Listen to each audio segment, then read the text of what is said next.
আসসালামু আলাইকুম গাইজ, অনেকদিন পরে নতুন একটা ভিডিও নিয়ে আপনাদের মাঝে চলে আসলাম। আজকের আবহাওয়াটা খুবই খারাপ, দেখতেই পারছেন। এই যে রান্নাঘরে চলে আসলাম কিছু কাজকর্ম করতে। চলুন আপনাদের সঙ্গে নিয়ে রান্নাঘরের কিছু কাজকর্ম করি। এই যে রান্নাঘরে কিছু মধ্যবিত্ত সংসারে যেমন টুকিটাকি জিনিস আছে, সেগুলো গোছ গাছ করে মোছামুছি করে তারপরে গ্যাসের চুলাটা পরিষ্কার করব। এরপরে একটু রান্না বসাবো। এই যে চলছে, গ্যাসের চুলাটা সুন্দর করে আগে পরিষ্কার করে নিচ্ছি। এই যে রান্নাঘরের গোছ গাছ করা প্রায় কমপ্লিট, সব কিছু পরিষ্কার করা শেষ।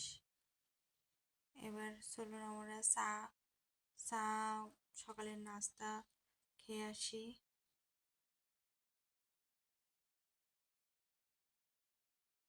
এই যে বেডরুম প্রায় গোছ গাছ করা কমপ্লিট। বাচ্চা থাকলে বেডের পরে অনেক অপরিষ্কার থাকে, অনেক নোংরা হয়। এদিকে ফ্যানটাও ময়লা হয়ে গিয়েছে, ফ্যানটাও পরিষ্কার করে নিচ্ছি।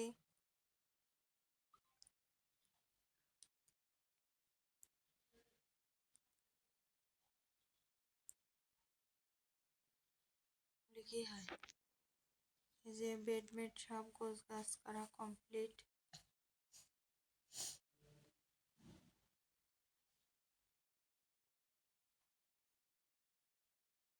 এদিকে আবার রান্না বেগুন ভাজি আজকে দুপুরে।